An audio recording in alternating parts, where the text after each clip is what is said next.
From the broadcast center at BCIT's Burnaby Campus, this is All Talk Radio. You're listening to 1680 The Crow. Good afternoon, I am Alicia Nolasco, and these are your 1:30 headlines. Prime Minister Justin Trudeau has apologized for Parliament's recognition of a man who fought alongside the Nazis in the Second World War. It happened last week during an address to Parliament by Ukraine President Vladimir Zelensky. The opposition Conservatives have been calling for Trudeau to take personal responsibility for the episode.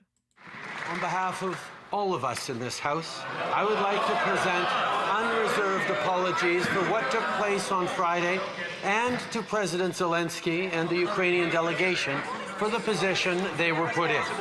For all of us who were present to have unknowingly recognized this individual was a terrible mistake and a violation of the memory of those who suffered grievously at the hands of the Nazi regime. House Speaker Anthony Rota has taken responsibility for inviting 98-year-old Yaroslav Honka to the House and is stepping down over the issue. And moving over to New Westminster, where a school board trustee has resigned after admitting to creating a fake Twitter account to troll parents and community members.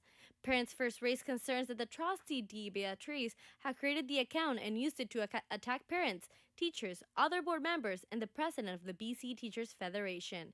The New Westminster Progressive and Community First New West have issued statements confirming the resignation. 35 years after Expo 86, memories of the infamous Mag Barge are still fresh in the minds of its visitors. That is why the barge's current owner is fighting to preserve its legacy. Lachlan Irvin has more. The McBarge that served McDonald's to Expo 86 visitors, now named Seabourn 2, has been waiting for a second life since the mid-2010s. Howard Meakin, the barge's owner, says that he and his partners are currently looking at multiple sites after a previous deal fell through. We had a location lined up in Nanaimo next to BC Ferries. We had plans drawn up and we had the city on board, and the company that owned the site had cross-contaminated the BC Ferries parking lot. We've got another couple of sites that we're working on. One is on the mainland up by Squamish, and one is back in Falls Creek. Meakin says that while the inside of the barge has been mostly gutted, the structure is in great condition, meaning it's ready to undergo a renovation once its future is more concrete. Lachlan Irvin, 1680 The Crow. The CPL's newest team is wrapping up its season. Joseph Agosti has the story. CPL expansion team Vancouver FC is wrapping up its inaugural season, and after a slow start, they are finishing the season strong. This is Vancouver's first year in the Canadian Premier League, and it's been a trying season, with the club languishing in last place for most of the year. But things have been picking up, as Vancouver has won 3 of its last 4 matches and has leapfrogged Winnipeg-based Valor FC. CPL's Christian Jack spoke to their recent success. In fact, they've got 12 points from their last 7 games. They've got 4 wins during that run. What that means is, for the last 6 weeks in the CPL, only Cavalry and Forge have been better than this team. Even though the playoffs are out of reach, Vancouver FC will still look to finish the year strong and build for the future in their remaining 2 matches. Joseph Augusti, 1680 The Crow. There are still many issues that women in the sporting world face today. Our reporter Zach Clark took a look into some issues in women's soccer. Women have long since been mistreated in the sporting world, being both underfunded and underrepresented in the decision-making. Women's soccer took a step forward in 2012 when the National Women's Soccer League was founded, but Canadian women's soccer legend Carrie Sorwetnik thinks the NWSL is proof that women's soccer players have to do everything themselves. the players have to make their own league. Like, how ridiculous is that, right? No one else has done this for them, right? Nobody. Sure. Okay, let's make it ourselves, right? And so that's happening because of them. Since 2012, the NWSL has grown from 8 teams to 12, but women's soccer still has a long way to go for equality. Zach Clark, 1680 The Crow. Looking at the weather now, condition of the day is mostly cloudy with temperature of 14 degrees and wind going west-northwest at 27 kilometers per hour. Thank you so much for listening. I'm Alicia Nolasco, 1680 The Crow.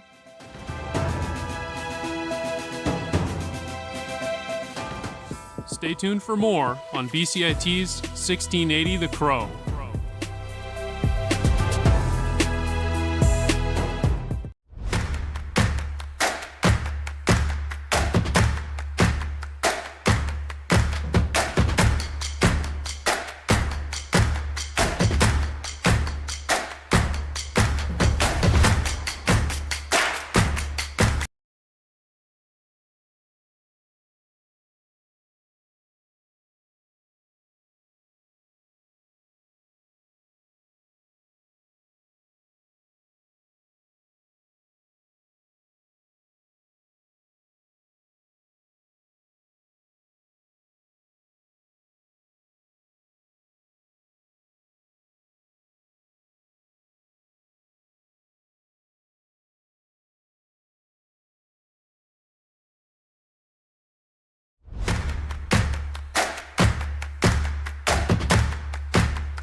Everything is changing to digital. Everything is online.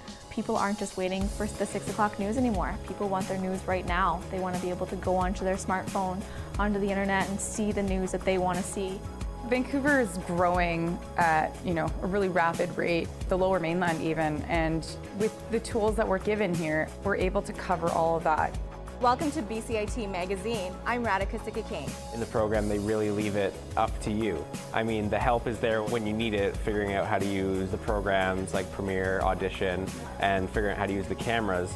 But it's up to you to sort of experiment and figure out what you can do when you go out in the field. They brought candles and flowers to remember the student who lost her life yesterday. Theresa May says the international community condemns Moscow. They really make sure that you know the basics and you are able to put out a quality product. I'm Brady Tretnero. And I'm Radhika Sikakane. Thank you for tuning in to BCIT Magazine.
Welcome to For the Record on 1680 The Crow. I'm joined by Canadian women's soccer legend Carrie Serwetnyk. Carrie played for the Canadian national team from 1986 to 1991 and became the first ever woman inducted into the Canadian Soccer Hall of Fame in 2001. Today, she runs Equal Play, an organization that helps elementary school girls play soccer. When did you first start advocating for the issues with women's soccer in Canada? That's a great question. It was before the Olympics in 2012. And, really I looked at Vancouver, and we were going to be hosting the Women's World Cup in 2015. And I just thought, oh my God, this is ridiculous. We're hosting the biggest sporting event in the world for women. And the complete landscape for soccer was run by men, right? From all the people who are technical directors for soccer clubs across Canada, right? The professional coaches on the field coaching kids, everything was just a complete boys network. The Whitecaps, right? They had a women's team, but they were getting, piecemeal of anything. And so, but they were using girls and women as, part of a family package for sponsors, right? So you would see companies like BMO that have these lovely photos of family and boys and girls playing soccer and stuff, and with a Whitecap sponsor, and little girls be marching on the field holding hands with the men. But then all this funding just got tunneled to the men's team, and so I just thought this was sort of a breaking point. I'd seen it for years, and not the other thing was I saw that the national team wasn't getting what they really needed in support for their World Cups and Olympics, and which was really surprising. I wasn't on the team at the time, right? But when I spoke to them, it was just what? I was sort of in disbelief that from the successes they'd had, it wasn't equating for what they needed, and so I just thought something needed to be done. And I knew going to the soccer clubs and stuff, it was just the wrong avenue, because that was where the problem was, right? And so I thought, well, why don't I go talk to politicians? Why don't I go talk to the city of Vancouver or to media, right, to bring this attention up, right? And so, I had some successes. I had a chance to talk, say, on the radio or TV, because it was a new way of looking at things, right? Because everyone, I think, assumed, because there were so many girls who played, that everything was good, and but if you actually talk to people, you would see that there was this massive imbalance. And so it kind of led to a few things. The U.S. women's team tried to kind of sue and prevent the artificial turf being used for the 2015 World Cup, and so I ended up being sort of on the Canada side to this issue, right? And which was ridiculous. I mean, that just showed you they didn't care about the women's game when they were putting the whole tournament on artificial turf, because it was sort of demeaning, and no other World Cup's been on artificial turf, and it's not great for the players, not great for the game. And then I thought, well, I need to do something positive. I can't just be out there complaining. So the other thing I saw was if you go to any school ground, anywhere, right? You'll see the boys have totally taken over the field, the main field, and they're playing games like soccer, and they're quite aggressive and having fun and playing. And there's barely ever a girl in there, right? And part of that is, one, the girls think it's aggressive. The second is the boys are constantly taunting them, telling them they're terrible, right? And even if a good player, girl steps in, often she doesn't get past the ball, right? And so I thought, okay, here's a chance to do something positive. And So my organization changed to the title Equal Play, and I thought to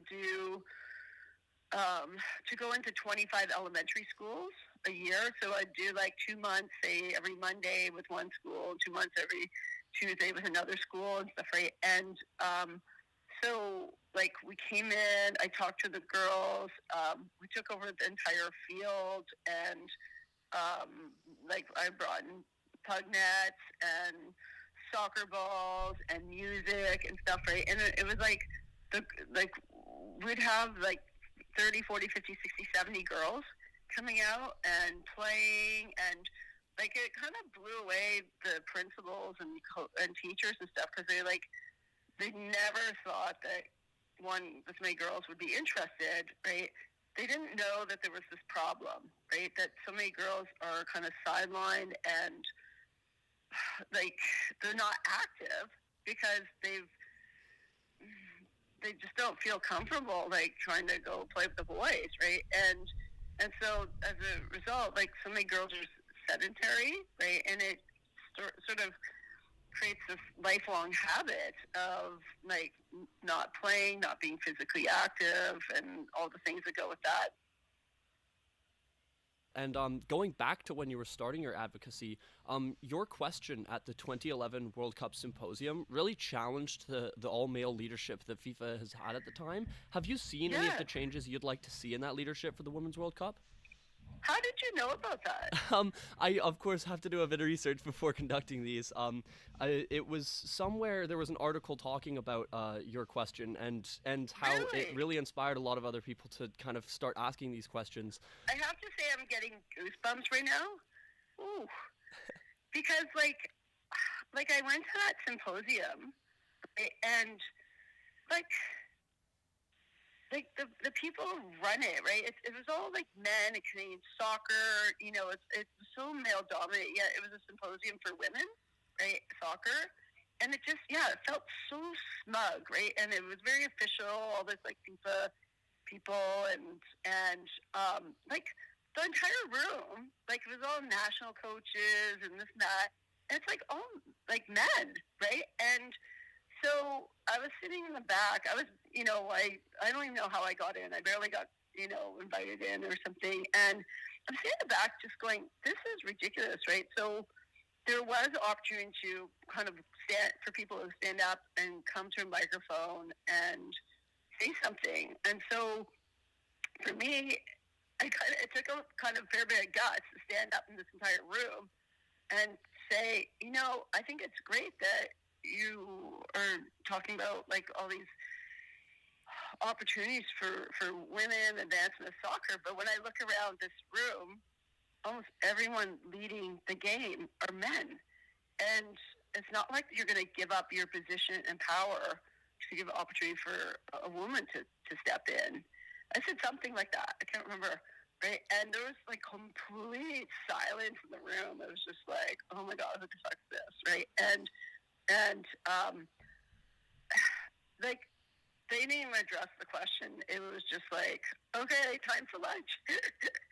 and so I felt a little bit like oh God, no one even like responded to me, right? And later on that evening, I was walking through, I don't know, I was just walking somewhere, and all these FIFA women came up to me and they just said, oh my God, we've been talking about your question all day. Like, we would be fired if we had said such a thing. And it was just amazing that you brought that up, right? So I find it really interesting that somehow you found that, because it really left an impact on me. It was like, oh, wow, to have these prominent women, come to me and said they were talking about it all day. It just sort of solidified that something had to be done. Well, I want to thank you so much again for taking time out of your day to talk to me today. It's been a massive honor. Again, you're such a legend in the women's soccer world, so thank you so much. Thank you so much. And hopefully we'll meet one day. That was Carrie Serwetnik. If you want to see more of her work, you can find her soccer programs for kids at freekickfc.com. You've been listening to For the Record on 1680 The Crow. I'm Zach Clark.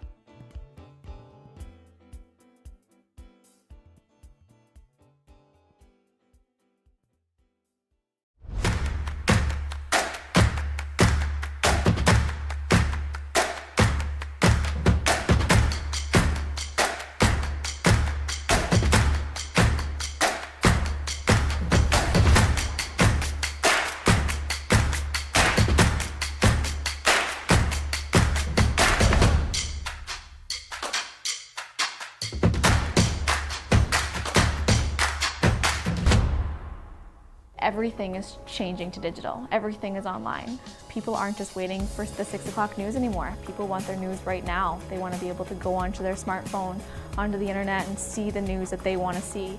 Vancouver is growing at a really rapid rate, the Lower Mainland even, and with the tools that we're given here, we're able to cover all of that.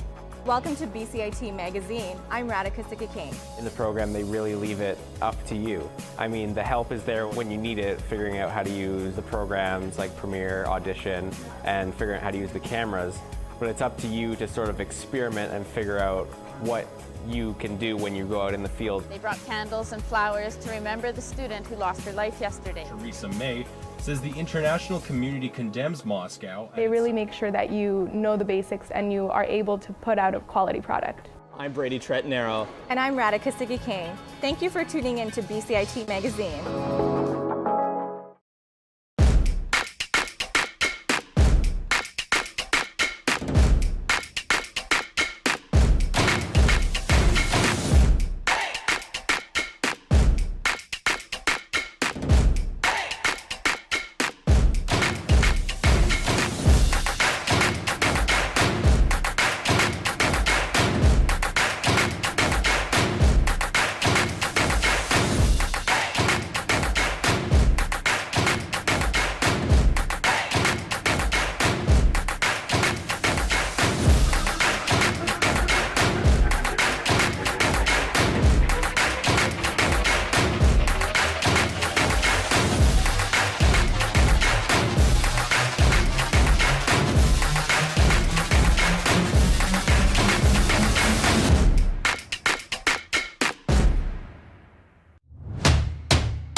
everything is changing to digital. Everything is online. People aren't just waiting for the 6 o'clock news anymore. People want their news right now. They want to be able to go onto their smartphone, onto the internet, and see the news that they want to see.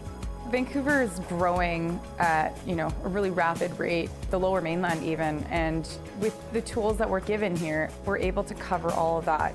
Welcome to BCIT Magazine. I'm Radhika Sikka-King. In the program, they really leave it up to you. I mean, the help is there when you need it, figuring out how to use the programs like Premiere, Audition, and figuring out how to use the cameras. But it's up to you to sort of experiment and figure out what you can do when you go out in the field. They brought candles and flowers to remember the student who lost her life yesterday. Theresa May says the international community condemns Moscow. They really make sure that you know the basics and you are able to put out a quality product. I'm Brady Tretanero. And I'm Radhika Sikka-King. Thank you for tuning in to BCIT Magazine.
From the Broadcast Center at BCIT's Burnaby Campus, this is All Talk Radio.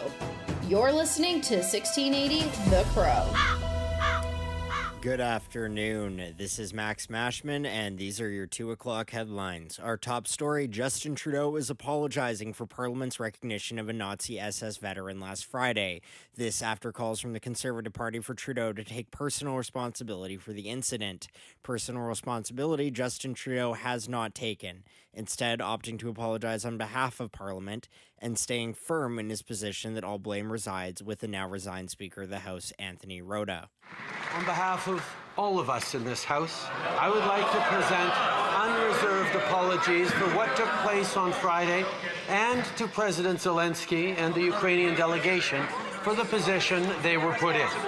For all of us who were present to have unknowingly recognized this individual was a terrible mistake and a violation of the memory of those who suffered grievously at the hands of the Nazi regime.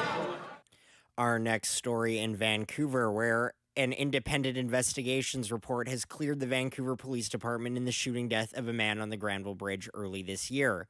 The incident started when police received a call from another person walking on the bridge that they were concerned the man would harm himself after seeing him stare over the edge of the bridge. Upon arriving on the scene, the VPD tried to communicate with the man from a distance. According to the report, the man then approached the officers in a, quote, threatening manner. When civilian witnesses claiming he had nothing in his hand and police witnesses claiming he was carrying a small knife in one hand and a screwdriver in the other. It was dark outside, but footage from a nearby bus camera does appear to have objects in his hand reflecting from the headlight. Police then fired at the man twice with a taser, which the investigation reveals got stuck in his clothes, hence not making contact with his skin, and upon seeing the man unaffected, fired on him. The Independent Investigations Office says this is just one of 26 fatal police incidents they have investigated this year, a notable increase over other recent years. In other local news, a months-long New Westminster political scandal is finally coming to an end. Our reporter Richard Davis has the story. New Westminster School Board trustee Dee Beattie has resigned after months of calls for her resignation. In June of this year, Twitter user and New Westminster resident Sarah Siegel tweeted the allegations that Beattie was behind an alternate Twitter account used to bully parents and prominent leaders in the BC education community. Those allegations were later confirmed by Beattie herself. In response, Community First New West, the political party Beattie was a part of, said on X that they are relieved at the news of the resignation, adding, her resignation was the right thing to do. Richard joins us now to discuss the incident. So, Richard, what are some of the potential political consequences of this? Well, Max, looking at the last election results, only 2 candidates fell short of having enough votes to be elected. Now, both of them were from the New Westminster Progressives. Beattie was actually a member of Community First New West, which is the city's other political party. So it could open up an opportunity for the New West Progressives to gain another seat on the school board. While it wouldn't tip the scales in favor of the Progressives, it would make them a stronger voice on the board. Interesting. And Richard, who would replace Beattie's seat in this upcoming by-election? Well, Community First New West hasn't decided on a candidate yet, but in a preemptive move, the New West Progressives have already announced their candidate, Kathleen Carlson. She's a former District Parental Advisory Committee member, and she finished very closely to the New Westminster Poet Laureate Elliot Flynn in the 2022 election. Awesome. Thank you so much, Richard. Back to Vancouver, where a 13-year-old girl was awarded $27,000 after being wrongly accused of theft at an upscale South Granville restaurant, Heirloom. The girl was the only worker at the restaurant who was confronted about cash register shortages, despite there being no evidence that she'd stolen anything. According to a BC Human Rights Tribunal, the girl was unfairly singled out due to her race and sex and was subjected to a quote-unquote poisoned work environment. The tribunal awarded $25,000 to the girl for damages to her dignity, feelings, and self-respect, and over $2,000 for lost wages and expenses. After Expo 86, one Vancouver curiosity has had trouble finding a new home. Our reporter Lachlan Irvine has more. The McBarge that served McDonald's to Expo 86 visitors, now named Seabourn 2, has been waiting for a second life since the mid-2010s. Howard Meakin, the barge's owner, says that he and his partners are currently looking at multiple sites after a previous deal fell through. We had a location lined up in Nanaimo next to BC Ferries. We had plans drawn up and we had the city on board, and the company that owned the site had cross-contaminated the BC Ferries parking lot. We've got another couple of sites that we're working on. One is on the mainland up by Squamish, and one is back in Falls Creek. Meakin says that while the inside of the barge has been mostly gutted, the structure is in great condition, meaning it's ready to undergo a renovation once its future is more concrete. Lachlan Irvin, 1680 The Crow. An exciting announcement for transit riders across Metro Vancouver, where TransLink, the region's largest transit provider, has announced it will add 200 new carriages to the widely used SkyTrain network thanks to a 10-year funding plan for Metro Vancouver. The new carriages will be an entirely new Mark V design and will be noticeably longer than the current trains, boasting a 25% larger capacity. The hope is the trains will be able to exceed current demand and put Translink in a good place for future expansions, such as the Broadway subway and eventual UBC and Langley extensions. The Mark V trains will have more space for bikes and mobility devices as desired, according to a survey Translink conducted and information sessions dating back to 2019. As the opioid epidemic in BC worsens, people are looking for new strategies. Joseph Auguste has more. 7 years after the public health emergency against opioid epidemic was announced, BC residents are still dying at an astounding rate. Safe supply and harm reduction have become paramount in the battle against overdoses, and more attention is being given to prevention rather than confiscation. Naloxone Home, a youth-run nonprofit, aims to educate youth on safe supply and harm reduction, as well as awareness. David Ackland, a volunteer with the group, compared attention levels to the opioid crisis to the COVID-19 pandemic. I like to compare it to the COVID-19 pandemic. Also declare public health emergency, but I think a ton of resources were poured into combating the spread of COVID-19, but more people have died from drug overdose in BC, and we are not seeing the same response from the provincial government. Really makes you think about just how many people died due to drug overdose. Joseph Auguste, 1680, The Crow. And another provincial story, BC is giving new targets to 10 municipalities for building units over the next 5 years. This in an effort to address the province's housing crisis.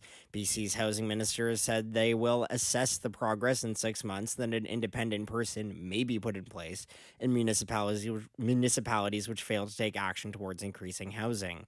Most municipalities are located in Metro Vancouver and Greater Victoria, with the exception of Kamloops.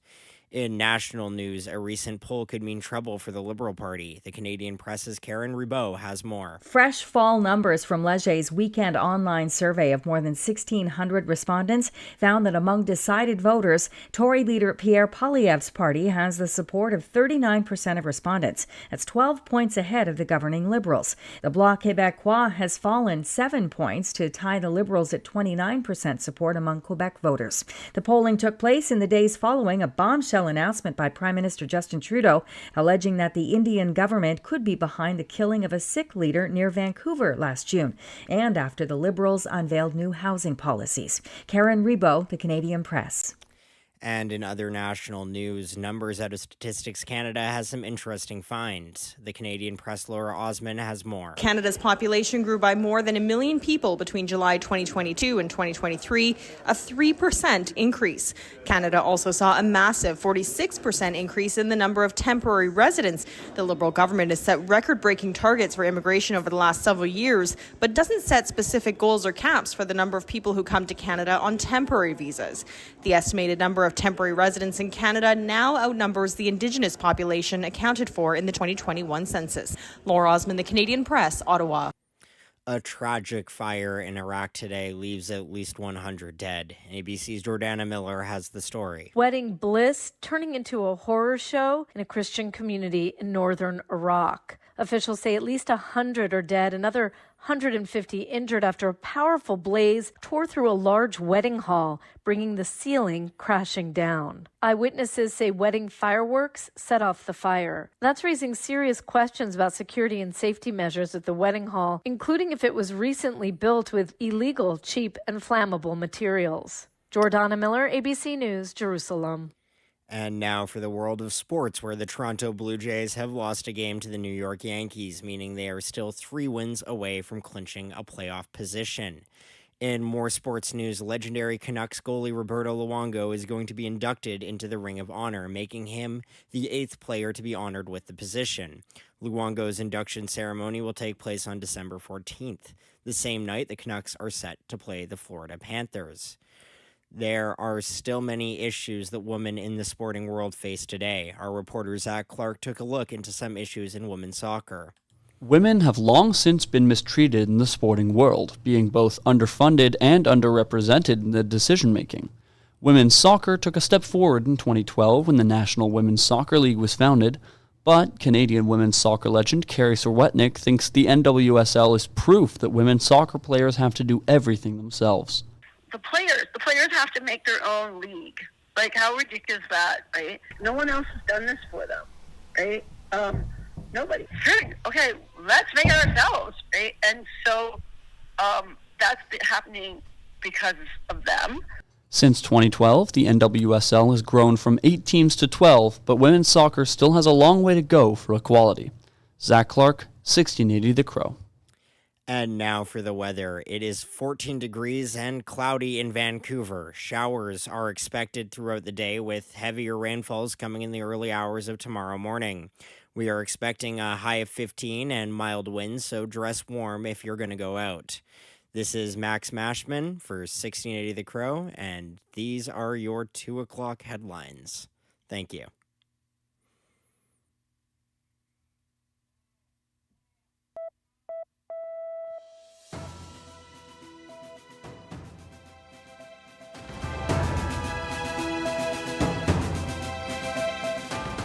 Stay tuned for more on BCIT's 1680 The Crow.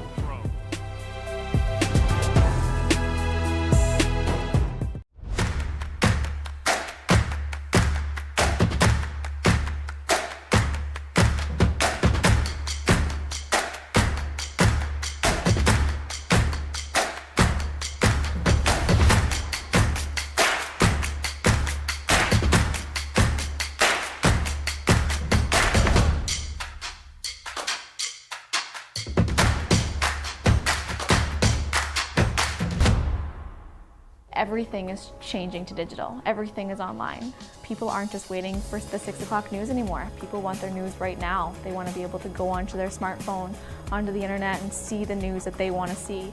Vancouver is growing at, a really rapid rate, the Lower Mainland even, and with the tools that we're given here, we're able to cover all of that. Welcome to BCIT Magazine. I'm Radhika Sikakane. In the program, they really leave it up to you. I mean, the help is there when you need it, figuring out how to use the programs like Premiere, Audition, and figuring out how to use the cameras. But it's up to you to sort of experiment and figure out what you can do when you go out in the field. They brought candles and flowers to remember the student who lost her life yesterday. Theresa May says the international community condemns Moscow. They really make sure that you know the basics and you are able to put out a quality product. I'm Brady Tretanero. And I'm Radhika Sikakane. Thank you for tuning in to BCIT Magazine.